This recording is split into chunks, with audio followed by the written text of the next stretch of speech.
Trade நண்பர்களுக்கு வணக்கம். இந்த சேனல்ல பதிவிடக்கூடிய அனைத்து வீடியோக்களும் கற்றலை நோக்கத்துக்காக மட்டுமே வழங்கப்படுகின்றன. எனவே நீங்கள் ட்ரேட் எடுப்பதாக இருந்தாலோ முதலீடு செய்வதாக இருந்தாலோ உங்களுடைய நிதி ஆலோசகர்களிடம் ஒப்புதல் பெற்று மற்றும் உங்களுடைய ஆராய்ச்சியின் அடிப்படையில் எடுக்குமாறு கேட்டுக்கொள்ளப்படுகின்றன. வாங்க வீடியோக்குள்ள போகலாம்.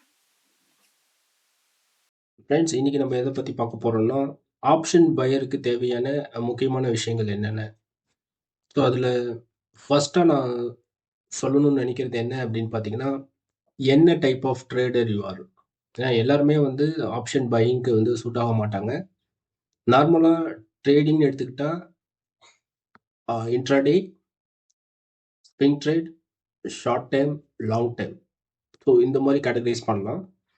இது எல்லா டைப் ஆஃப் ட்ரேடு எல்லாருக்குமே சூட் ஆகுமா அப்படின்னு கேட்டிங்கன்னா கண்டிப்பாக கிடையாது. ஸோ இதை நான் வந்து ஒரு கிரிக்கெட்டோட கோரிலேட் பண்ணணும்னு நினைக்கிறேன். இப்போ ஒரு டெஸ்ட் மேட்ச் பிளேயரை வந்து டெஸ்ட் மேட்ச் நல்லா விளையாடுவார்.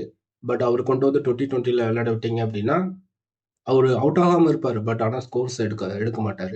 ஸோ அதனால என்ன யூஸ். ஸோ அப்போ வந்து அந்த டைப் ஆஃப் ஃபார்மேட் வந்து இங்கே முக்கியம் இல்லையா. அதே மாதிரி தான் இப்போ நீங்கள் வந்து ஒரு ஸ்கேல்பராக இருக்கீங்கன்னு வச்சுக்கோங்களேன். உங்களுக்கு வந்து இன்ட்ராடே ஓகே. இன்ட்ராடேவிலேயே பார்த்தீங்கன்னா மார்னிங் ஒரு 10 o'clock நீங்கள் பை பண்ணி ஒரு 3 o'clock வரைக்கும் வெயிட் பண்ணணும் அப்படின்னு சொன்னால் அதுவே அவரால் வந்து ஹோல்ட் பண்ண முடியாது. அதுக்குள்ளேயே வந்து நிறைய பை செல் எடுத்துக்கிட்டே இருப்பார். அதனால நீங்கள் வந்து என்ன டைப் ஆஃப் ட்ரேடர் அப்படிங்கிறத ஃபர்ஸ்ட் ஐடென்டிஃபை பண்ணணும். சப்போஸ் நீங்கள் வந்து ஒரு அக்ரெசிவ் ட்ரேடராக இருந்தீங்க அப்படின்னா உங்களுக்கு வந்து ஒரு ஸ்கால்பிங் தான் பெஸ்ட் மெத்தட். இல்லைப்பா எனக்கு வந்து அப்பப்போ பார்த்து என்னால் வந்து கரெக்டான என்ட்ரி கொடுத்து எக்ஸிட் பண்ணுறதுக்கு அந்தளவுக்கு எனக்கு டெசிஷன் எடுக்க முடியாது அப்படின்னா உங்களுக்கு வந்து லாங் டேர்ம் இன்வெஸ்ட்மெண்ட் அதுதான் உங்களுக்கு வந்து பெஸ்ட் டைப் ஆஃப் மெத்தடாக இருக்கும். இல்லைன்னா ஸ்விங் ட்ரேட் அந்த மாதிரிலாம் சூஸ் பண்ணிக்கலாம். ஸோ ஆப்ஷன் பையிங் பொறுத்த வரைக்கும் உங்களுக்கு வந்து ஒரு லைட்டனிங் ஸ்பீட் இருக்கணும். அதே சமயம் நீங்கள் வந்து எங்கே என்ட்ரி எடுக்க போகிறீங்க, எங்கே எக்ஸிட் பண்ண போகிறீங்க அப்படிங்கிற விஷயத்த எல்லாமே உங்களுக்கு வந்து ப்ரியராகவே உங்களுக்கு அந்த இன்ஃபர்மேஷனை வந்து கால்குலேட் பண்ணி ரெடியாக அவைலபிளாக இருக்கணும். அப்படியெல்லாம் நீங்கள் ஒரு ரூல்ஸை க்ரியேட் பண்ணிவிட்டு பண்ணிங்கன்னா மட்டும்தான் ஆப்ஷன் பையிங்கில் சக்ஸஸ் பண்ண முடியும். ஏன் அப்படின்னா இது எந்த ஒரு இன்ஃபர்மேஷனுமே எந்த ஒரு பிளானிங்குமே இல்லாமல் நீங்கள் வந்து ட்ரேட்குள்ளே என்ட்ரி ஆகிட்டீங்க அப்படின்னா நீங்கள் ஹோல்ட் பண்ண வேண்டிய இடத்துல எக்ஸிட் பண்ணிடுவீங்க. எக்ஸிட் பண்ணதுக்கப்புறம் மார்க்கெட் இன்னும் பையில் தான் போயிட்டு இருக்குன்னு சொல்லிட்டு அது எண்ட் ஆஃப் அந்த ட்ரெண்டில் போயிட்டு திருப்பி நீங்கள் பை பண்ணுவீங்க. உடனே செல் ட்ரெண்டாக மாறும். ஓகே செல் தான்னு சொல்லிட்டு திருப்பி நீங்கள் வந்து எக்ஸிட் பண்ணிட்டு திருப்பி செல் படிப்பீங்க. அப்போ அது புல் பேக் வந்துட்டு திருப்பி பை ஸ்டார்ட் ஆகும். ஸோ இது வந்து கொலாப்ஸ் ஆகிட்டே இருக்கும். ஸோ அப்போ நீங்கள் என்ன டைப் ஆஃப் ட்ரேடர் அப்படிங்கிறது ஃபர்ஸ்ட் ஐடென்டிஃபை பண்ணுங்க. அதுக்கப்புறம் உங்களுக்கு தேவையான ஸ்ட்ராட்டஜியை வந்து நீங்கள் வந்து கிரியேட் பண்ணுங்க. ஓகேவா. நீங்கள் வந்து ஒரு ஸ்கேல்பராக இருக்கணும் அப்படின்னா உங்களுக்கு வந்து ஒரு 1 minute டைம் ஃப்ரேம் அல்லது 3 minute டைம் ஃப்ரேம் அல்லது ஒரு 5 minute டைம் ஃப்ரேம் இதுக்குள்ளே வந்து நீங்கள் வந்து உங்களுடைய ஸ்ட்ராட்டஜியை வந்து ஃபிட் ஆகிற மாதிரி உங்களுடைய ட்ரேடிங் பிளான்ஸை நீங்கள் ரெடி பண்ணிட்டு ட்ரேட் பண்ணீங்க அப்படின்னா you became A successful trader. Okay. Then identifying entry and exit before enter into the trade. So நீங்கள் எங்கே ட்ரேட் எடுக்க போகிறீங்க, எங்கே எக்ஸிட் பண்ண போகிறீங்க அப்படிங்கிறது விஷயம் வந்து நீங்கள் ட்ரேட் எடுக்கிறதுக்கு முன்னாடியே நீங்கள் டிஃபைண்டாக இருக்கணும். இல்லைங்களா. ஸோ எந்த ஒரு ப்ராடக்டாக இருந்தாலும் அது வந்து சேலுக்கு வரும்போது அதோட மார்க்கெட் ப்ரைஸ்னு ஒன்று கொடுப்பாங்க இல்லையா. அது மாதிரி பி அ ட்ரேடர். நீங்கள் ஒரு ஒரு ப்ராடக்டை வந்து ஒரு ப்ரீமியம் ப்ரைஸில் வந்து ஒரு ரேட்டுக்கு நீங்கள் பை பண்ணுறீங்க. நீங்கள் எங்கே வந்தால் விற்பீங்கிறது உங்களுக்கு டிஃபைன் பண்ணணும் இல்லையா. மார்க்கெட் டிசைட் பண்ணக்கூடாது. மார்க்கெட் அங்கே போகலாம், போகாமலே இருக்கலாம். ஏன்னா அந்த டைமில் உங்களுடைய மைண்டு வந்து ஒரு ஸ்டேபிளாகவே இருக்காது. மார்க்கெட் ஸ்டார்ட் ஆகிறதுக்கு முன்னாடி இன்னைக்கு எனக்கு 500 ரூபா வந்தால் போதும், 1000 rupees ப்ராஃபிட் வந்தால் போதுங்கிற மைண்ட் செட் சடனாக ஒரு மார்க்கெட் ஒரு மூவ்மெண்ட் கொடுத்து ஒரு 3000 வந்துட்டு கூட போகும். பட் அதுக்கப்புறம் நீங்கள் அந்த 3000க்கு மேலேயே தான் உங்களோட எக்ஸ்பெக்டேஷன் இருக்கும். அங்கே தான் வந்து ட்ராப்பில் போய் மாட்டிக்குவோம். ஒன்ஸ் 3000 வந்துட்டு அதுக்கப்புறம் அது வரவே வராது. ஏற்கனவே 3000 பார்த்துட்டோங்கிறதுக்காக நீங்கள் அதிலேயே வச்சுட்டு இருப்பீங்க. ஸோ அது கிடையாது. பட் அங்க எங்க நீங்க உங்க எமோஷனலா டிஸ்டர்ப் ஆகுறீங்க அப்படின்னா, அந்த 3000 வந்து மார்க்கெட் வந்து காமிச்சிட்டு போச்சு இல்லையா? ஸோ அதுலயே உங்க மைண்ட் வந்து அடாப்ட் ஆகும். ஸோ அதுக்கு தான் சொல்றது, ஸ்டாண்டர்டான ஒரு entry and exit. So risk reward ratio அப்படின்னு சொல்லுவாங்க. நீங்க வந்து ஒரு ஒரு ஒரு ₹750 ரிஸ்க் எடுக்கிறீங்க அப்படின்னா, மினிமம் ஒரு 1500 உங்களுடைய ஃபர்ஸ்ட் டார்கெட்டா வச்சுக்கலாம்.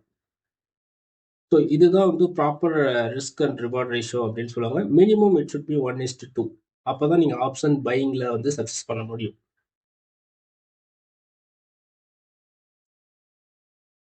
4த் பாயிண்ட் ரொம்ப ரொம்ப important. Do not change your stop loss and target. So எங்க என்ட்ரி எடுக்க போறீங்கங்கிறது தெரிஞ்சிரும். ஸோ என்ட்ரி எடுக்கிறதுல மோஸ்ட்லி ப்ராப்ளம் இருக்காது. அவுட் ஆஃப் 10 7 ஆர் 8 ட்ரேடர்ஸ் வந்து என்ட்ரி எடுத்துருவாங்க. பட் அதுக்கப்புறம் தான் ப்ராப்ளம். அவங்க சம்டைம்ஸ் வந்து அவங்களுடைய மைண்ட் வந்து ஆசிலேஷன் ஆகிட்டே இருக்கும். ஸோ இங்கே எக்ஸிட் பண்ணிடலாமா, இங்கே எக்ஸிட் பண்ணிடலாமா. இந்த ப்ராப்ளம் என்னன்னா, மோஸ்ட் ஆஃப் த ரீட்டைல் ட்ரேடர்ஸ்க்கு என்ன ப்ராப்ளம் இருக்கு அப்படின்னா, லாஸ் வந்து அவங்களுடைய ஸ்டாப் லாஸ் தாண்டி கீழே போனாலுமே வெயிட் பண்ணுவாங்க. ஓகேவா? இப்போ அதுவே வந்து ப்ராஃபிட்ல போறப்போ, அவங்க ப்ராஃபிட் வர்றதுக்கு முன்னாடியே புக் பண்ணிடுவாங்க. இது ஏன் தான் அப்படி நடக்குது அப்படின்னு நிறைய ரிசர்ச் பண்ணாலும் அதுக்கான ஆன்சர் கிடைக்குமா அப்படின்னு தெரியல. இது எல்லாமே வந்து ஒரு ஃபியர் தான். ஏன்னா, உங்க ஸ்ட்ராட்டஜி மேல ஃபர்ஸ்ட் நீங்க வந்து ஒரு கான்ஃபிடென்ட்டா அது பேக் டெஸ்ட்லாம் பண்ணிட்டு, இந்த ஸ்ட்ராட்டஜி அப்ளை பண்ணா அவுட் ஆஃப் 10 ட்ரேட்ஸ்ல ஒரு அட்லீஸ்ட் 6 ஆர் 7 உங்களுக்கு சக்சஸ் கொடுத்துச்சு அப்படின்னா, இது நல்ல ஸ்ட்ராட்டஜி. அதுல வந்து 3 ட்ரேட்ஸ் ஃபெயில் ஆனாலும் நீங்க அத அக்செப்ட் பண்ணிட்டு, அதே ஸ்ட்ராட்டஜி நீங்க வந்து கன்டின்யூ பண்ணணும். ஸோ உங்களுடைய ஸ்ட்ராட்டஜி மேல உங்களுக்கு கான்ஃபிடென்ட் இல்ல அப்படின்னா, நீங்க அந்த ஸ்ட்ராட்டஜிய நீங்க அப்ளை பண்ணக்கூடாது. ஸோ அப்போ கான்ஃபிடென்ட் இருந்துச்சு அப்படின்னா, நீங்க டார்கெட் வரைக்கும் வெயிட் பண்ணுவீங்க இல்லையா? ஒரு பிளஸ்ல ஒரு ₹200 ஒரு ₹300 இல்ல நான் 1 லாட் சொல்றேன். ஒரு நிஃப்டி 1 லாட் எடுக்கிறோம்னு வச்சுக்கங்களேன். 1 பாயிண்ட்டுக்கு ஒரு ₹75. ஒரு 5 பாயிண்ட்ஸ் வந்துச்சுன்னு வச்சுக்கங்களேன். 300 பிளஸ் வந்துச்சுன்னா என்ன பண்ணுவோம்? காஸ்ட் டு காஸ்ட் மாத்திறது. அப்படி இல்லன்னா வந்து டார்கெட் சேஞ்ச் பண்ணிறது. இத நம்ம பண்ணக்கூடாது. பிகாஸ் இங்க எப்பல்லாம் நீங்க வந்து ரிஸ்க் ரிவார்ட் ரேஷியோ அந்த ரூல வந்து நீங்க சேஞ்ச் பண்றீங்களோ, அப்போலாம் வந்து நம்ம வந்து சக்சஸ் பண்ண முடியாது. இது நீங்க யோசிச்சு பாருங்களேன். எஸ்எல் வரும்போது ப்ராப்பரான எஸ்எல் வரும்போது நம்ம வந்து அத அலோவ் பண்றதில்ல. மூவ் பண்ணி கீழ கொண்டு போயிட்டே இருக்கோம். அந்த அந்த ட்ரேட்ல நம்ம வந்து லூஸ் ஆனா என்ன ஆயிட போகுது? ஸோ நமக்கு தானே ப்ராப்பரான ஒரு ஸ்ட்ராட்டஜி தானே ஃபாலோ பண்ணிட்டு இருக்கோம். நமக்கு ப்ராப்பரான ரிஸ்க் மேனேஜ்மென்ட் இருக்கு. ப்ராப்பரான ஸ்ட்ராட்டஜி இருக்கு. ஸோ எல்லாமே எடுத்துட்டோம்ல. அதுக்கப்புறம் அத ஏன் மாத்தணும்? ஸோ புரியுதுங்களா? ஸோ நம்ம அங்க சேஞ்ச் பண்றது தான், அதுதான் நம்ம வந்து ஃபெயிலியர் கொண்டு போகுது. ஸோ இது வந்து புரிஞ்சுக்கணும். நம்ம எதனால வந்து ஃபெயில் ஆயிட்டு இருக்கோம்? எங்க நம்ம வந்து சக்சஸ்க்கான ஆப்ஷன வந்து மிஸ் பண்ணிட்டு இருக்கோம் அப்படிங்கிறது, இங்க தான் நம்ம மோஸ்ட் ஆஃப் த டைம் வந்து இங்க தான் நம்ம மிஸ் பண்ணிட்டு இருக்கோம். ஸோ இது வந்து கேர்ஃபுல்லா நீங்க வந்து அடமன்ட்டா இருங்க. என்னோட டார்கெட் இதுதான். என்னோட ஸ்டாப் லாஸ் இதுதான். என்ன நடந்தாலும் பரவால்ல அப்படின்னு சொல்லிட்டு, நீங்க அதுக்கப்புறம் அத பத்தி வொரி பண்ணிக்கவே கூடாது. இன்ஃபாக்ட் வந்து நீங்க ஒரு என்ட்ரி குடுக்கறதுக்கு முன்னாடி 100 டைம்ஸ் நீங்க வந்து திங்க் பண்ணலாம், ரிசர்ச் பண்ணலாம். பட் என்ட்ரி குடுத்ததுக்கு அப்புறம் ஒரு டைம் கூட அத பத்தி நீங்க யோசிக்கவே கூடாது. Let it B.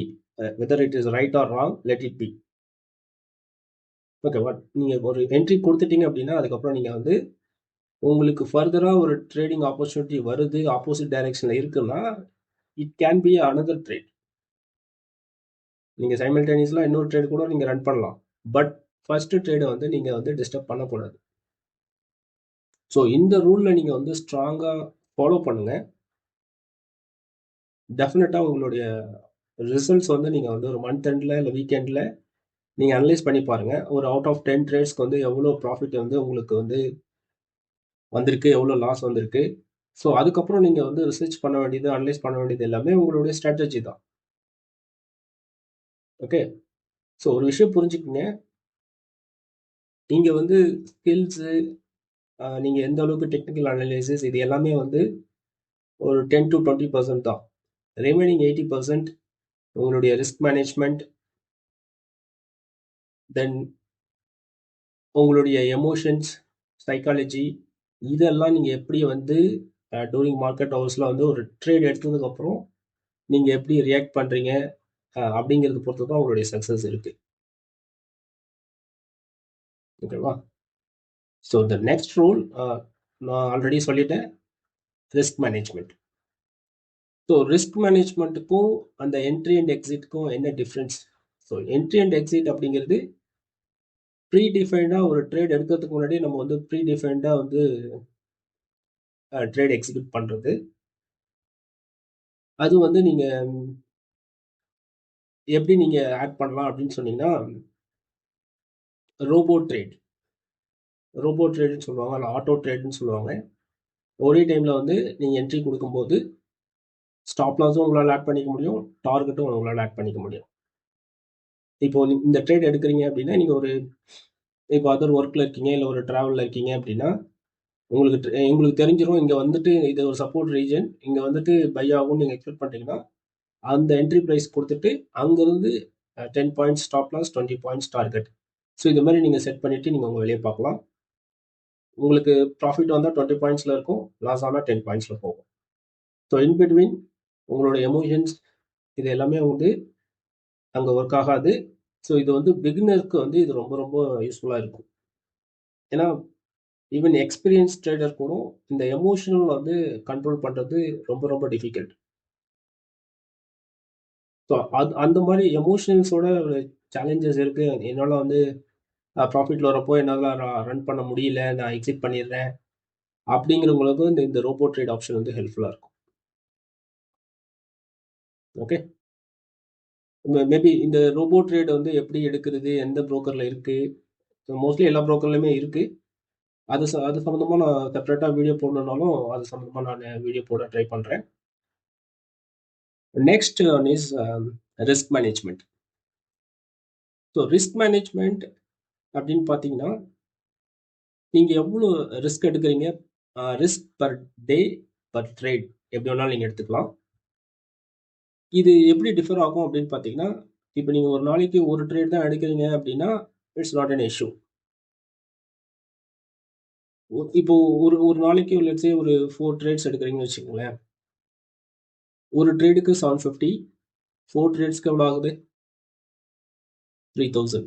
Maximum loss வந்து 3000, மேக்ஸிமம் ப்ராஃபிட் 6000. ஸோ இந்த ரேஷியோ வந்து உங்களுடைய டேட்டா எடுத்து பார்த்தோமா இந்த ரேஷியோ வந்து கரெக்டாக இருக்கணும். ஒரு ட்ரேடு கூட எக்ஸஸாக இருக்கக்கூடாது. அப்படி ஒரு ட்ரேட் எடுத்தாலும் அந்த ஒரு ட்ரேடு வந்து எதர் 750 மைனஸ் 1500 ப்ளஸ். நான் நீங்கள் கொடுத்துருக்க எல்லா எக்ஸாம்பிள்லையுமே வந்து நிஃப்டி வந்து 1 லாட்டுக்கு என்ன பண்ணால் ட்ரேட் எடுத்தால் எஸ்எல் ஹிட் ஆனால் என்ன ஆகும், டார்கெட் ஹிட் ஆனால் என்ன ஆகும். ஸோ அப்படிங்கிற கான்செப்டில் தான் நான் கொடுத்துட்ருக்கேன். ஸோ நீங்கள் எந்த இண்டெக்ஸில் ட்ரேட் பண்ணுறீங்களோ அதுக்கான லாட் சைஸ் வச்சு நீங்கள் அதுக்கு தகுந்த மாதிரி ஒரு ரிஸ்க் மேனேஜ்மெண்ட் வந்து கிரியேட் பண்ணிக்கோங்க. ஓகே, ஸோ அப்படி நீங்கள் ரிஸ்க் மேனேஜ்மெண்ட் அப்படிங்கிறப்போ நீங்கள் ஓவராலாக பர் டேக்கு வச்சு பார்க்கறதோட பர் மந்த்துக்கு ஒரு 20 கேலண்டர் டேஸ் இருக்குன்னு வச்சுக்கோங்க. ஸோ 20 கேலண்டர் டேஸில் ஆவரேஜாக பர் டேக்கு வந்து நீங்கள் ஒரு 2 ட்ரேட்ஸ் எடுக்கிறீங்கன்னு வச்சுக்கோங்க. ஸோ ஆவரேஜாக 40 ட்ரேட்ஸ், சாரி டோட்டலாக 40 ட்ரேட்ஸ். 40 ட்ரேட்ஸில் நீங்கள் எத்தனை ட்ரேட் சக்ஸஸ் பண்ணுறீங்க, எத்தனை ட்ரேட் லூஸ் பண்ணுறீங்க? ஒரு 20 ட்ரேட் சக்ஸஸ் ஆகுது, 20 ட்ரேட் ஃபெயில் ஆகுதுன்னு வச்சுக்கோங்க. அப்போவும் நீங்கள் ப்ராஃபிட்டில் தான் இருப்பீங்க. எப்படி அப்படின்னு பார்த்தீங்கன்னா, ஏன்னா நம்ம ஃபாலோ பண்ணிட்டு இருக்கிறது 1:2 ரேஷியோ. ஸோ டெஃபினட்டாக வந்து நம்ம ப்ராஃபிட்டில் தான் இருப்போம். ஸோ 20 ட்ரேட்ஸ்க்கு 20 இன்ட்டு 1500,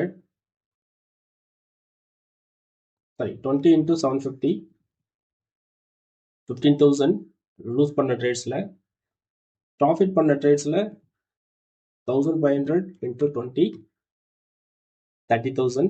ஸோ நம்மளோட லாஸ் போக ரிமைனிங் வந்து ப்ராஃபிட் இருக்கக்கூடியது 15,000. ஸோ நம்மளோட வின்னிங் ரேட் எவ்வளோ? 50%. நான் பிகினிங்கில் என்ன சொல்லியிருக்கேன், எந்த ஸ்ட்ராட்டஜி நம்ம அப்ளை பண்ணுறோமோ அந்த ஸ்ட்ராட்டஜி வந்து 50 or 70% இருந்தால் it's a very good strategy.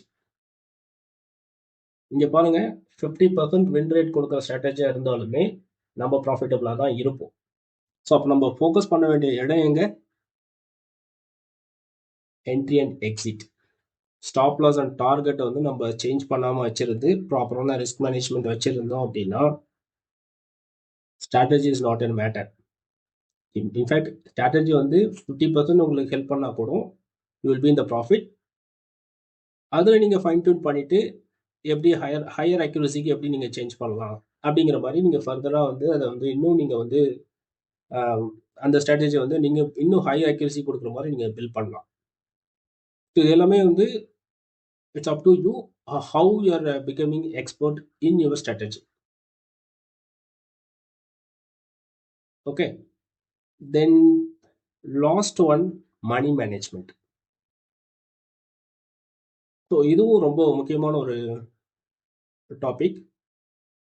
Risk மேனேஜ்மெண்ட்டுக்கும் மணி மேனேஜ்மெண்ட்டும் என்ன டிஃப்ரெண்ட் பார்த்தீங்கன்னா, ரிஸ்க் மேனேஜ்மெண்ட் வந்து ஒரு ட்ரேடுக்கு எவ்வளோ ரிஸ்க் எடுக்கிறோம், ஒரு நாளைக்கு எவ்வளோ மேக்ஸிமம் ரிஸ்க் எடுக்கிறோம் அப்படிங்கிறது பொறுத்து தான் ரிஸ்க் மேனேஜ்மெண்ட். மணி மேனேஜ்மெண்ட் அப்படிங்கிறது பார்த்தீங்கன்னா, உங்ககிட்ட எவ்வளோ கேபிட்டல் இருக்குது, பர் டேக்கு நீங்கள் எவ்வளோ பர்சன்டேஜ் வந்து யூட்டிலைஸ் பண்ண போகிறீங்க, ஐ மீன் எவ்வளோ பர்சன்டேஜ் ரிஸ்க் எடுக்க போகிறீங்க அப்படிங்கிறது தான். இப்போது உங்ககிட்ட இருக்கிற கேபிட்டலை வந்து அசியூம் பண்ணிக்கோங்க, ஃபஸ்ட்டு ஒரு 1 வீக் ஃபுல்லாகவே உங்களுக்கு லாஸ் வந்தாலும் உங்களுக்கு ஒரு ஏன்னா இப்போ நம்ம ஒரு 10 ட்ரேட்ஸ் எடுக்கிறோம்னு வச்சுக்கோங்களேன், ஃபஸ்ட்டு 5 ட்ரேட்ஸ் ஃபுல்லாகவே நமக்கு லாஸ் வந்தாலும் ரிமைனிங் உள்ள 5 ட்ரேட்ஸ் ஃபுல்லாகவே ப்ளஸில் வரதுக்கு சான்சஸ் இருக்குது இல்லையா? ஸோ அப்போது அதுக்கு தேவையான கேபிட்டல் நீங்கள் வச்சுருக்கணும். ஸோ இருக்கிற ஃபுல் கேபிட்டலுமே வந்து இப்போ உங்ககிட்ட ஒரு 25,000 இருக்குன்னு வச்சுக்கோங்களேன், 1 லாட் பை பண்ணுறதுக்கு ஆன் ஆவரேஜ் வந்து ஒரு 100 ருபீஸ் ஒரு ஸ்ட்ரைக் ப்ரைஸ் செலக்ட் பண்ணுறீங்க, இல்லை 200 ருபீஸ் செலக்ட் பண்ணுறீங்க அப்படின்னா 15,000 உங்களுக்கு தேவைப்படும். ஓகே, அப்போ வந்து உங்கள்கிட்ட வந்து ஒரு 30K, ஒரு இந்த எக்ஸாம்பிளுக்கு ஒரு 30K வச்சுக்குவோம். அப்போ நம்ம இருக்கிற 30Kயுமே நீங்கள் வந்து 2 லாட்ஸ் எடுக்கக்கூடாது. ரிஸ்க் நமக்கு வச்சிருக்கிறது 750 தான், ஒரு லாட்டுக்கு 750 தான் ரிஸ்க்கு. பட் நீங்கள் 2 லாட்ஸ் எடுத்தால் என்ன ஆகும் அப்படின்னா, கன்சிக்யூட்டிவ் ஒரு 3 or 4 ட்ரேட்ஸ் வந்து ஃபெயில் ஆகும்போது உங்களுடைய கேபிட்டல் டவுன் ஆகும். ஃபர்தராக நீங்கள் வந்து சிங்கிள் லாட் எடுக்கவே உங்களுக்கு கேபிட்டல் இருக்காது. ஸோ புரியுதுங்களா? ஸோ அதனால் பிகினர்ஸ் எப்பவுமே வந்து சிங்கிள் லாட் மட்டுமே ட்ரை பண்ணுங்க. ஒன்ஸ் அந்த ஸ்ட்ராட்டஜி வந்து உங்களுக்கு வந்து சக்ஸஸ் ரேஷியோ கொடுக்குது, அதில் சக்சீட் பண்ணிட்டீங்க, கன்சிஸ்டண்ட்டாக உங்களுக்கு வந்து ப்ராஃபிட் இருக்குது, week wise month wise consecutive weeks consecutive மந்த்ஸில் வந்து உங்களுக்கு வந்து ப்ராஃபிட் வந்திருக்கு அப்படிங்கிறப்போ நீங்கள் கேபிட்டல் இன்க்ரீஸ் பண்ணி லாட் சைஸ் இன்க்ரீஸ் பண்ணிக்கலாம். ஓகே, ஸோ டெஃபினட்டாக இந்த ரூல்ஸ் வந்து டெஃபினட்டாக ஃபாலோ பண்ணுங்கள். கண்டிப்பாக you will become a successful trader. Thank you.